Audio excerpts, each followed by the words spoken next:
whether it's nail, toothpaste, anything. So you wanted to know anything and everything about combination skin and my skincare routine कि मैं क्या follow करती हूँ. Hi guys, मैं हूँ वैशाली, आपकी लाइफस्टाइल ब्लॉगर.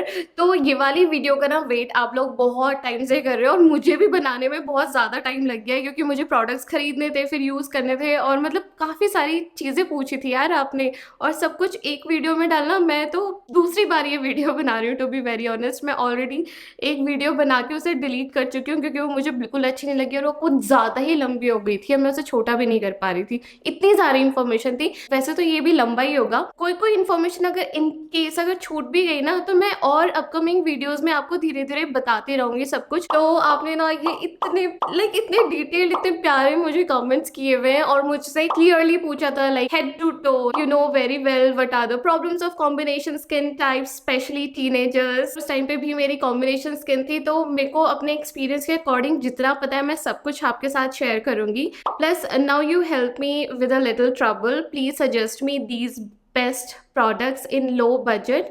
ठीक है, इसमें जितने भी प्रोडक्ट्स हैं मैं कोशिश करूंगी कि सब कम से कम में ही रखूं, लेकिन जो इफेक्टिव हो. फालतू प्रोडक्ट्स मैं आपको नहीं बताऊंगी और जो जिसका कोई काम भी नहीं है वो भी मैं आपको बता दूंगी. ठीक है, तो basically you make me a proper routine for morning and night. तो मैं आपको सजेस्ट तो करती रहूंगी सारे के सारे जितने भी प्रोडक्ट्स होंगे कि मैं ये यूज़ करती हूँ, ये यूज़ करती हूँ, या फिर आप क्या यूज़ कर सकते हो. लेकिन साथ ही साथ वीडियो के एंड में मैं आपको ना कॉम्बिनेशन दिखा दूंगी कि अगर आप ये वाला फेस वॉश यूज़ कर रहे हो तो ये वाला मॉइस्चराइजर यूज़ कर लो. तो लास्ट में मैं एक सम अप करके कॉम्बिनेशन बना दूंगी स्किन केयर प्रोडक्ट्स के, तो आपके लिए थोड़ा सा और ईजी हो जाएगा. तो morning routine, night routine, even मेरा टूथपेस्ट भी जाता था, वुडन कोम्स, आई लैश सीरम. ओके, टूथब्रश तो मैं नॉर्मल वाला जो मार्केट में मिलता है. वैसे बैम्बू टूथब्रश था मेरे पास, बेको का, वो मैं यूज करती थी, लेकिन अभी मैंने चेंज कर दिया, नॉर्मल वाला खरीद लिया है क्योंकि 3 महीने में चेंज करते रहना चाहिए टूथपेस्ट को हमेशा. मैं आपको ये सब अपने रूटीन के साथ धीरे धीरे एक्सप्लेन करते जाऊंगी. सो प्लीज देखते रहिए video and it is all about combination skin mainly. Let's start. सबसे पहले जानते हैं कॉम्बिनेशन स्किन और उसकी प्रॉब्लम को. तो कॉम्बिनेशन स्किन एक तो थोड़ी सी कॉम्प्लेक्स होती है क्योंकि जैसे ड्राई स्किन होती है तो हमें पता है कि पूरी की पूरी ड्राई है और इसमें बहुत सारे मॉइस्चराइजिंग प्रोडक्ट्स जो हैवी क्रीम्स होती हैं वो यूज़ करेंगे तो बैलेंस रहेगा, राइट. हमें सब कुछ बैलेंस करने की बात होती है. लेकिन जो कॉम्बिनेशन स्किन है उसमें हमारा टी जोन बना हुआ है कि सिर्फ टी जोन हमारा ऑयली है और बाकी एरिया हमारा ड्राई है. तो थोड़ा सा ना टफ हो जाता है, आई कैन अंडरस्टैंड.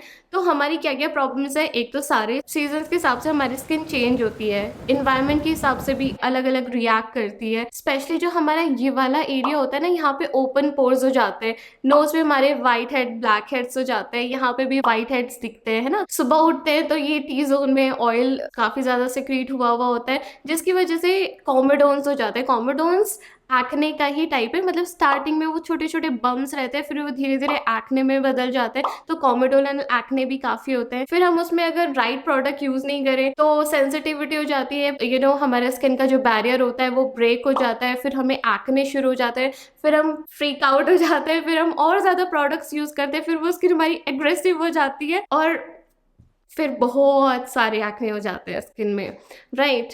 तो वो बहुत सारे एक्ने वाले स्टेज में अभी नहीं पहुंचना है. अगर आपको थोड़े बहुत एक्ने हो रहे हैं ना तो देखो, अगर आप अपने टीनेज में हो तो इतना होना नॉर्मल है, ठीक है, क्योंकि हमारे जो बॉडी में फ्लक्चुएशन होता है, हार्मोनल फ्लक्चुएशन होते हैं ना, उसकी वजह से बहुत ज़्यादा हमारी स्किन रिएक्ट करती है, स्पेशली जो ये कॉम्बिनेशन स्किन होती है. प्लस अगर हमें स्ट्रेस भी है साथ में तो हमारी जो स्किन है ना वो ज़्यादा ऑयल प्रोड्यूस करने लग जाती है, जो सिबम होता है वो ज़्यादा प्रोड्यूस करने लग जाता है. फिर हम क्या करते हैं, उसे बहुत ज़्यादा फेस वॉश करते हैं फेस को, लेकिन फिर मॉइस्चराइज नहीं करते. और अगर हम स्किन को मॉइस्चराइज नहीं करते तो स्किन को लगता है कि स्किन बहुत ज़्यादा ड्राई हो रही है, फिर वो और डबल ऑयल को प्रोड्यूस करने लग जाती है. तो ये जो हम गड़बड़ करते हैं हमें वो नहीं करनी है कॉम्बिनेशन स्किन के साथ. चाहे आपकी स्किन ऑयली भी हो रही है, अगर आपकी स्किन ऑयली भी हो रही है तब भी आपने स्किन को मॉइस्चराइज करना ही करना है, तो ड्राई बिल्कुल नहीं रखना है. Moisturiser is a must.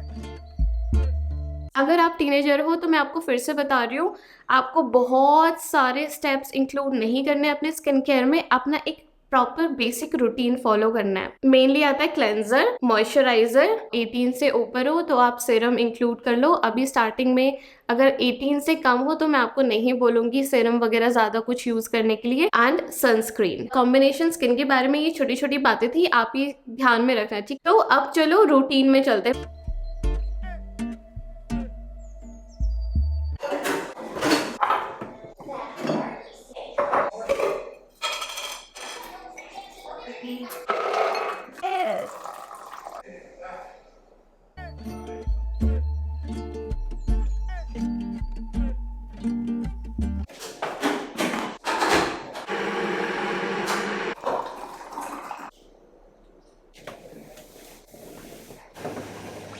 आज तो धूप ही नहीं निकल रही, बारिश का मौसम हो रहा है ना, वरना मैं यहाँ पे धूप सेकती हूँ सुबह सुबह 10 बजे से पहले, क्योंकि उसके बाद थोड़ी हार्श हो जाती है और मुझे टाइमिंग नहीं चाहिए।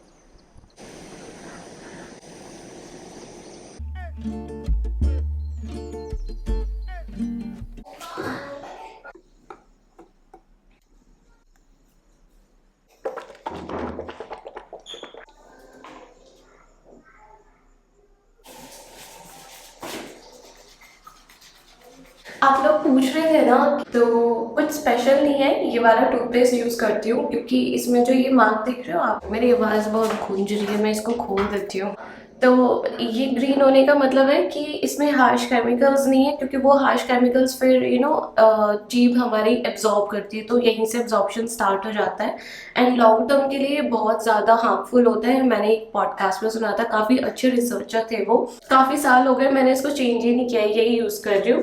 और कभी कभी like once in a bloom मैं ये वाला कोलगेट वाला विजिबल वाइट, टीथ थोड़े से वाइट दिखने लग जाता है, लेकिन ये काफी स्ट्रॉन्ग फील होता है, इसलिए मैं इसको कभी ज्यादा यूज नहीं करती हूँ, रेगुलरली यूज नहीं करती हूँ।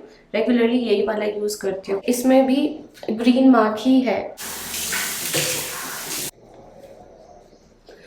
मैंने अभी कोई फेस वॉश यूज नहीं किया है, क्योंकि मैं जब नहाऊंगी तो ऑलरेडी फेस वॉश यूज होगा और मैं बार बार फेस वॉश यूज नहीं करती हूँ। मॉइस्चराइजर में आपको रिकमेंडेशंस चाहिए थी, राइट? मैं तो आपको सजेस्ट करूंगी कि डीकंस्ट्रक्ट का जो सेरामाइड वाला मॉइस्चराइजर है ना, वो बहुत अच्छा मॉइस्चराइजर है, आप वो वाला ट्राई कर सकते हो। हेलो, हम वापस बाहर आ गए। तो अब मैंने नट्स सोक किए थे ना, वो यहाँ पे धूप सेकते सेकते खाती हूँ। अनफॉर्चुनेटली आज नहीं, बट फिर भी आप में से कुछ लोगों को ऐसा लग रहा होगा ना कि ये तो सिर्फ वीडियो बनाने के लिए सोक नट्स खा रही है सुबह सुबह, पता नहीं ऐसा रोज करती होगी या नहीं। तो मैं आपको बताती हूँ।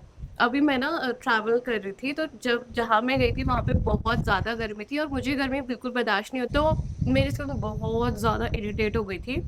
ओपन पोर्स आ गए थे मुझे और मतलब स्किन ना लिटरली बर्न हो रही थी, बहुत ज़्यादा ऑयलीनेस फील हो गया था। फिर मैं उसकी वजह से स्ट्रेस्ड आउट हो गई एंड देन मेरे को हार्मोनल इशू भी हो गया था। मतलब मेरा एक, आप ये देख रहे हो यहाँ पे ना, आपको मेरे को कुछ मार्क्स दिख रहे होंगे, ये अभी रिसेंटली आई है, सिर्फ 2 हफ्ते के अंदर मेरा मतलब ये अचानक से ये बहुत ज़्यादा हो गए थे। ऐसा कॉम्बिनेशन स्किन में होता है, स्पेशली अगर आपको स्ट्रेस हो या फिर हार्मोनल इशू हो। देखो, सबसे पहले मेरे को श्योर होना था कि मुझे पीसीओडी फिर से वापस तो नहीं आ गया, क्योंकि वैसे ही एक्ने हो रहे थे जैसे मुझे पीसीओडी में हुए थे। तो मैंने अपना प्रॉपर एक फुल बॉडी चेकअप करवाया यहाँ आने के बाद, क्योंकि मैं काफ़ी ज़्यादा बीमार भी पड़ गई थी यार वहाँ से आके। 45 डिग्रीज अपनी लाइफ में नहीं झेली थी और मेरे लिए वो बहुत ज़्यादा। तो जब मैंने अपना टेस्ट करवाया तो उसमें मुझे काफ़ी चीज़ें पता चली कि हार्मोनल फ्लक्चुएशन तो था, बट थैंक गॉड मुझे पीसीओडी नहीं था। तो ये था मेरा रीजन एक्ने का, इसलिए मैंने वापस से मतलब अपना ये रूटीन चालू किया है, जिसमें मैं सोकनट खा रही हूँ, ताकि मेरी बॉडी में जो भी कमी है वो सब पूरी हो जाए। अगर विटामिन D3 और कैल्शियम की कमी होती है ना बॉडी में, तो यार बॉडी फंक्शन कैसे करेगी प्रॉपरली? स्किन में ग्लो चाहिए तो उसके लिए सारे विटामिन प्रॉपर होने चाहिए। और यस, मुझे डॉक्टर ने कुछ सप्लीमेंट्स भी दिए हैं, मैं वो भी खा रही हूँ। अगेन आपने बेथिंग प्रोडक्ट्स भी पूछे थे। देखो, कॉम्बिनेशन स्किन का मतलब ये नहीं कि हमारी बॉडी भी कॉम्बिनेशन स्किन की होती है, नहीं, वो सिर्फ हमारा फेस होता है, राइट? तो बॉडी में मैं बहुत ज़्यादा मुझे टेंशन नहीं होती है। बेसिकली 2 ही चीज़ें यूज़ करना पसंद करती हूँ। या तो मेरे पास ना एक ये ब्रिटिश रोज़ बॉडी शॉप का बॉडी वॉश है, ये मैंने एक सेल में खरीदा था, बहुत सस्ते में मिला था मुझे। वैसे तो ये एमआरपी में थोड़ा सा मतलब कॉस्टली पड़ जाएगा, हर 2 महीने में 3 महीने में खरीदना। सेल में लोगे तो हमेशा बेस्ट रहेगा, मैं भी सेल में ही लेती हूँ।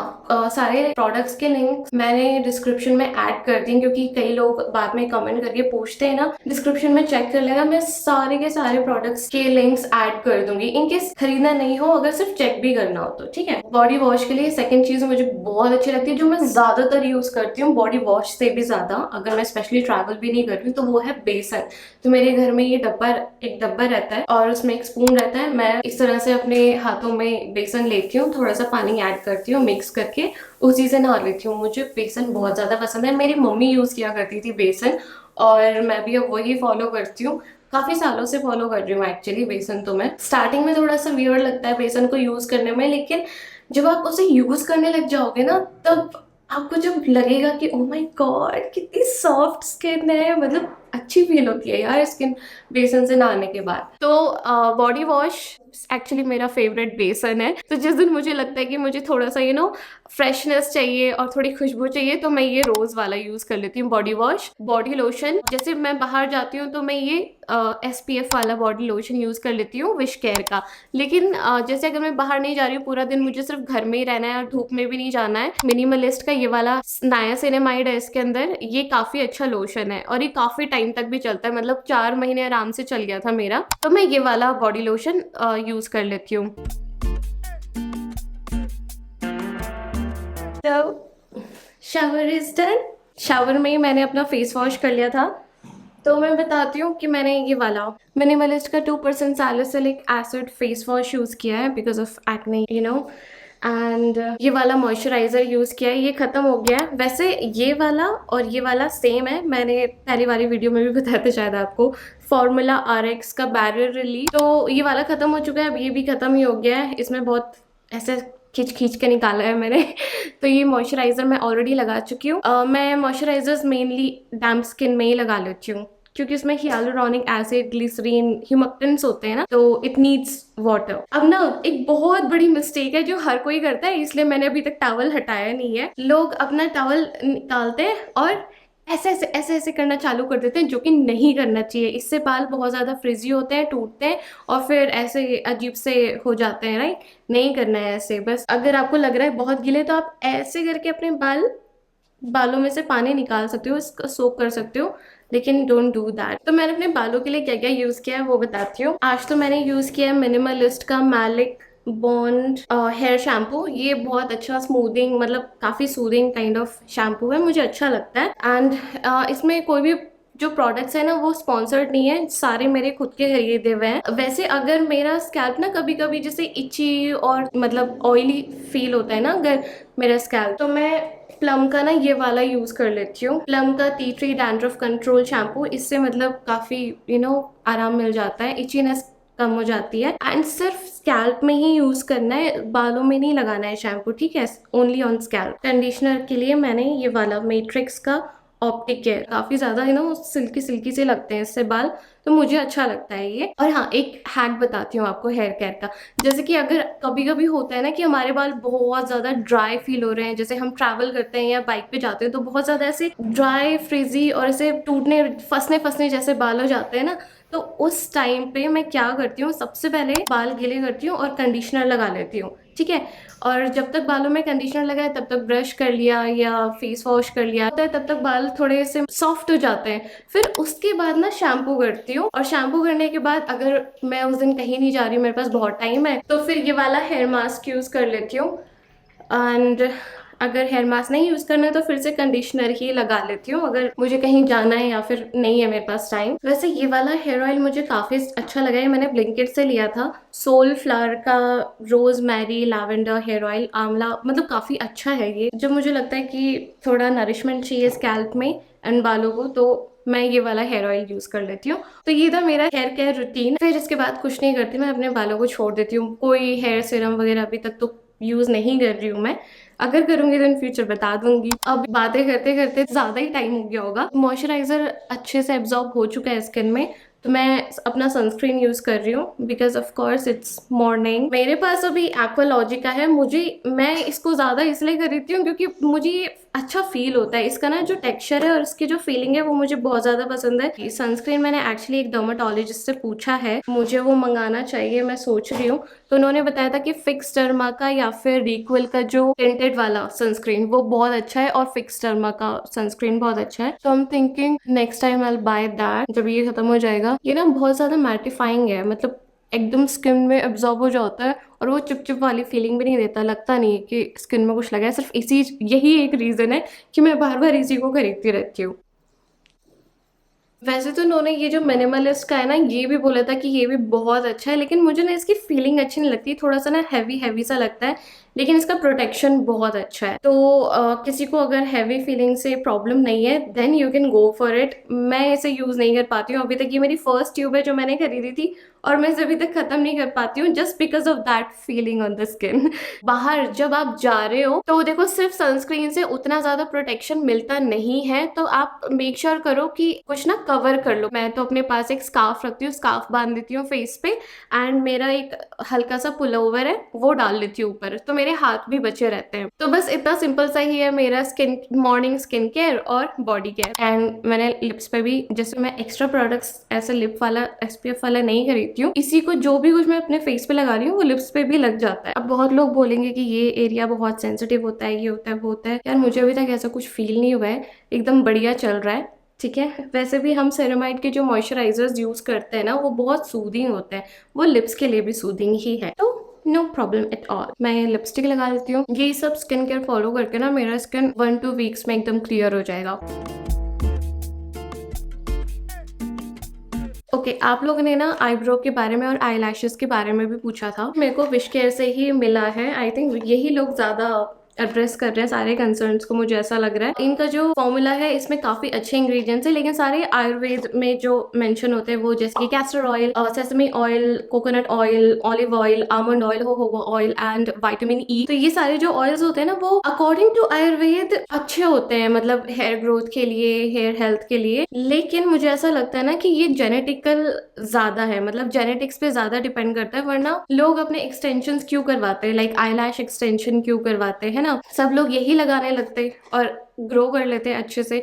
तो ना इन सारी बातों पे मत जाओ कि ये लगाने से आपके आई लैश ग्रो हो जाएंगे या आईब्रो ग्रो हो जाएंगे। हाँ, थोड़ा बहुत डिफरेंस आपको दिख सकता है कि क्योंकि ये ऑयल है इसकी वजह से ना थोड़ी सी फुलर दिख सकती है और झड़ना कम हो सकती है। अगर जो है आपकी वो झड़ेंगी नहीं, हेल्दी रहेंगी और थोड़ी फुलर दिखेंगी। ठीक है, आप समझ रहे हो ना मेरी बात। उसके लिए अगर चाहिए कि आपकी बहुत ज़्यादा झड़ रही हैं तो उसको हेल्दी बनाना है, then you can go for it. But अगर आपको ये चाहिए कि आपकी ये लगाने से आई लैशेज एकदम मस्त सेलिब्रिटी जैसी हो जाएंगी जैसी उसमें दिखती है, तो नहीं, वो खुद वहाँ पे एक्सटेंशंस यूज़ करती हैं, उनकी भी नहीं होती है नेचुरली।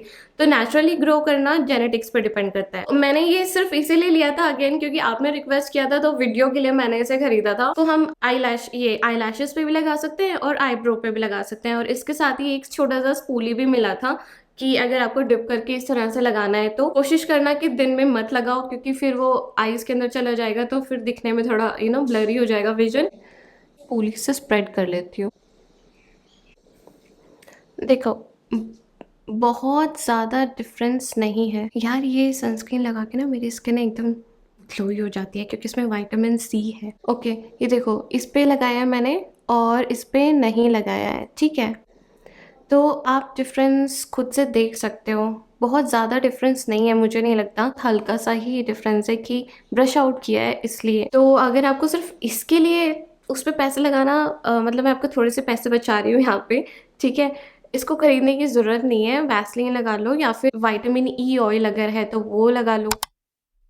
बीट रूट की वजह से वो पिंक पिंक हो गया, कितना प्यारा लग रहा है ना। That's our breakfast.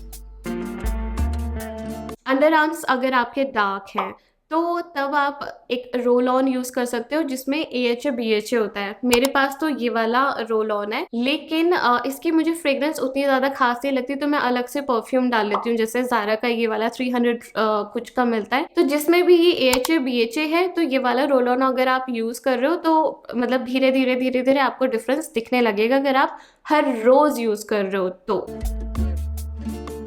ये वाला जो टाइम होता है ना नाइट वाला, इसी में मेरे हर टाइप के ट्रीटमेंट्स होते हैं। अगर मुझे कोई फेशियल करना हो या फिर मुझे केमिकल पीलिंग करनी हो, मुझे किसी भी टाइप का ट्रीटमेंट अगर अपने फेस पे करना है तो वो मैं सिर्फ और सिर्फ रात को ही करती हूँ, ताकि मतलब एकदम से सन एक्सपोज ना हो। इसीलिए अगर सीवियर प्रॉब्लम है तो वो आप डॉक्टर से ही पूछो, वही बेस्ट आपको बताएंगे कि क्या यूज़ करना चाहिए। मेरे पास अपने ट्रीटमेंट के लिए कुछ बेसिक तरीके हैं, वो मैं आज आपके साथ शेयर करूँगी, हर कुछ।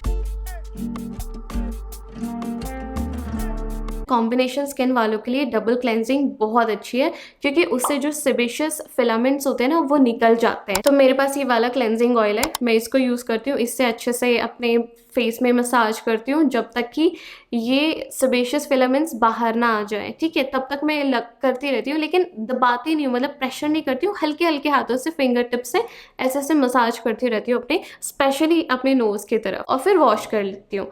Next 2% salicylic acid based use कर रही हूँ, क्योंकि अभी मुझे थोड़े बहुत एक्टिव एक्ने हो रहे हैं। इसीलिए अगर आपकी स्किन में इरिटेशन है बहुत ज्यादा और बर्निंग, जलने जैसी सेंसेशन हो रही है, तब आप ये 2% सैलिसिलिक एसिड वाला फेस वॉश यूज मत करना। या तो सिंपल कर लेना या फिर ये वाला यूज कर लेना। ठीक है, ये दोनों ही जेंटल क्लेंजर है।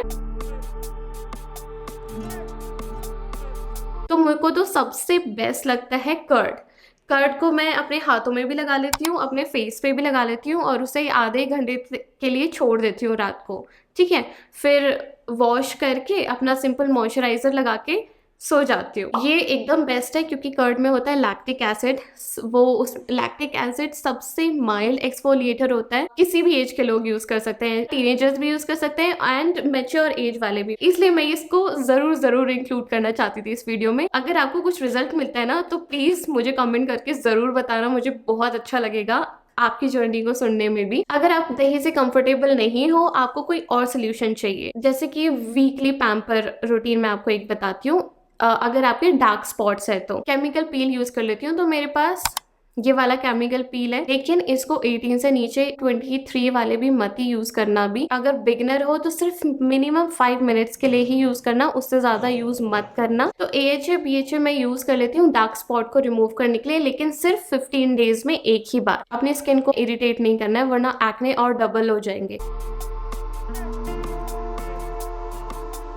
तो मेरे को ये समझना है कि मेरे प्रॉब्लम क्या है। अगर मेरे फेस में सिर्फ डलनेस है, तब तो मेरे लिए सिर्फ विटामिन C का ब्राइटनिंग सीरम। अगर मेरे ब्लैक हेड्स, व्हाइट हेड्स हैं और एक्ने है, तो उस टाइम डर्माकोका सैलिसिलिक एसिड सीरम आता है, उसको यूज कर सकते हैं। कंसर्न बेस्ड मैं बता रही हूँ। एक होता है नायासिनामाइड। नायासिनामाइड से ना जो हमारे ये विजिबल लार्ज पोर्स होते हैं, वो धीरे धीरे कंट्रोल में आ जाते हैं, क्योंकि ऑयल सिक्रीशन कंट्रोल में आ जाता है नायासिनामाइड से। तो विजिबल पोर्स भी धीरे धीरे छोटे छोटे होने लग जाते हैं, मतलब स्किन टेक्सचर बेटर हो जाता है। तो मुझे तो नायासिनामाइड सूट नहीं करता, लेकिन जिन लोगों को नायासिनामाइड सूट करता है, आप वो ट्राई करके देखो। वो बहुत ही अच्छा इंग्रेडिएंट है, इन केस आपको अगर सूट करता है तो। मुझे नहीं करता तो मैं विटामिन C यूज करती हूँ, लेकिन हाँ 2 to 5% के बीच में ही करना, उससे हाई परसेंटेज मत जाना। मतलब बेकार में ना वो स्किन में उल्टा इरिटेट करते हैं स्किन को। ठीक है, तो हाई परसेंटेज यूज मत ही करना, सबसे बेटर। सेंसिटिव स्किन होगी तो कोई भी एक्टिव मत करो यूज। जब तक आपकी स्किन का बैरियर स्ट्रांग नहीं हो जाता, तब तक मेक श्योर करो कि आप सिर्फ और सिर्फ क्लेंजर, मॉइस्चराइजर, सेरामाइड या ये वाले जो जितने भी इंग्रेडिएंट्स है ना, सिर्फ इसके ही मॉइस्चराइजर यूज करो, और सिर्फ कोई एक्टिव मत यूज करो। अगर आपकी स्किन बहुत ज्यादा इन्फ्लेम्ड हो रही है तो नहीं। ठीक है, क्ले मास्क, मुल्तानी मिट्टी होती है, वो भी बहुत अच्छा ऑप्शन है। नाइट रूटीन में इंक्लूड कर सकते हो।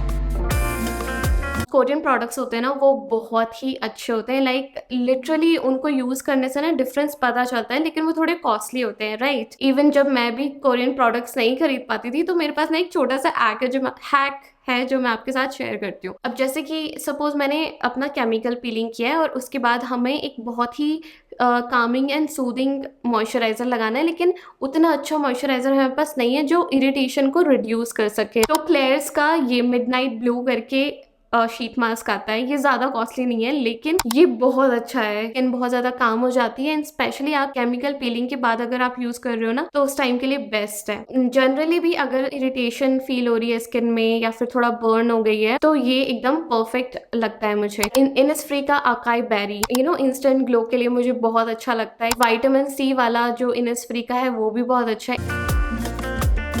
रेटिनॉल क्या करती है, स्किन को ना बहुत ड्राई कर देती है, तो इसके लिए मॉइस्चराइजर नेक्स्ट लेवल पे चाहिए, ठीक है।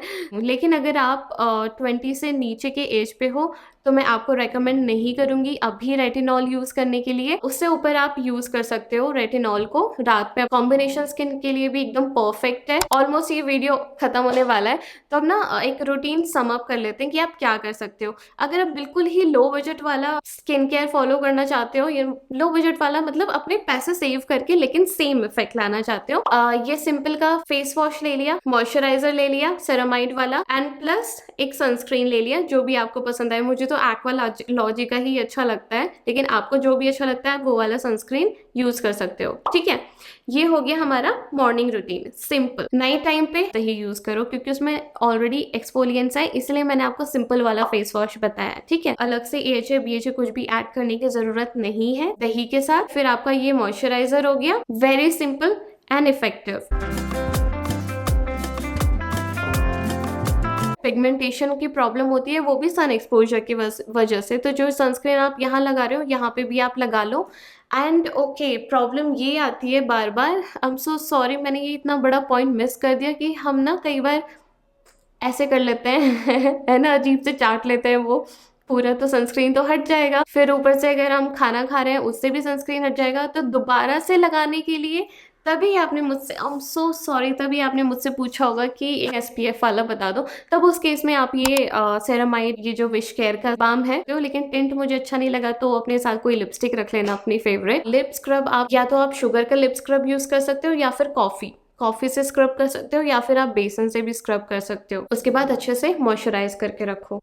और मैं आपका कमेंट देख रही हूँ, मैंने कोई पॉइंट मिस तो नहीं किया ना। फेस टॉवल माइक्रो फाइबर वाले डीकैथलॉन के टॉवल्स है ना, सॉफ्ट भी हैं और फास्ट एब्जॉर्बिंग भी है। 3 साइज के आई थिंक आते हैं, तो छोटा वाला आप फेस के लिए रख सकते हो, बड़ा वाला आप बॉडी के लिए रख सकते हो। सनस्क्रीन स्प्रे मैंने अभी तक यूज नहीं किया है, मैं नॉर्मली बॉडी लोशन वाला सनस्क्रीन यूज करती हूँ। सनस्टिक भी मैं यूज नहीं करती हूँ, कोरियन सनस्टिक ही अभी तक सबसे बेस्ट है, तो अगर आप खरीद सकते हो तो कोरियन ही खरीदना, और वरना अदरवाइज पैसा वेस्ट मत करना। पिंपल पैच देखो, इस यहाँ पे आप 2 चीजें कर सकते हो, या तो आप थोड़ा सा सैलिसिलिक एसिड लगा के वहां पे, और ऊपर थोड़ी देर बाद जब वो थोड़ा सूख जाए तो ऊपर से वैसलीन लगा दिया। इस तरह से आप अपना एक पिंपल पैच बना सकते हो। या फिर बेंजोइल पेरोक्साइड होता है, ठीक है, उसको सिर्फ आपने पिंपल के टिप पे ही रखना है, वो स्किन में नहीं लगना चाहिए वरना आपकी स्किन बर्न हो जाएगी, ठीक है। वो आपका एक और पैच बन गया है। बस आपको मेक श्योर करना है कि आप अपनी स्किन को बर्न ना करो। Mini perfume Zara wooden comb, आजकल बहुत सारी कंपनीज है, बहुत सारे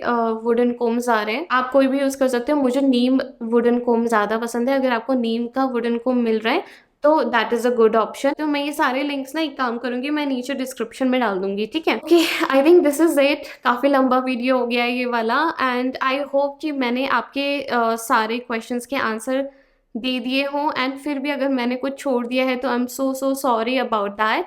मैं कोशिश करूँगी, आप फिर भी कमेंट कर देना कि तुमने ये नहीं बताया, तो फिर मैं उसके लिए एक और वीडियो बना लूँगी, क्योंकि अभी मेरे दिमाग में जो आ सकता था मैंने कोशिश की है अपना बेस्ट देने की। And thank you so much इतनी देर तक मेरी इस वीडियो को देखने के लिए, and I will see you in my next video. Guys, मैं आपको ना एक चीज़ दिखाना चाहती हूँ जो मैंने खुद से अपने हाथों से बनाई है। ये है वो कैंडल, मैं इसको ना फ्रॉस्टी कैंडल बोलती हूँ, एंड स्पेशली इस वाली कैंडल का नाम मैंने रखा है साकुरा फ्रॉस्टी कैंडल, क्योंकि इसका कलर ऐसे साकुरा जैसा है ना, और ये फ्रॉस्टी है जैसे बर्फ में जमा हो सब, है ना। कैसी लगी आपको? मैंने थोड़ा सा बर्न किया था इसको। तो ये एक सेंटेड कैंडल है, इसमें से बहुत अच्छी खुशबू आती है क्योंकि इसके अंदर सोया वैक्स यूज हुआ है, तो ये हार्मफुल भी नहीं है। तो मुझे बताना है ये कैंडल कैसी लगी है। ये वाला हेयर स्टाइल करूँ क्या? ऐसे ठीक है।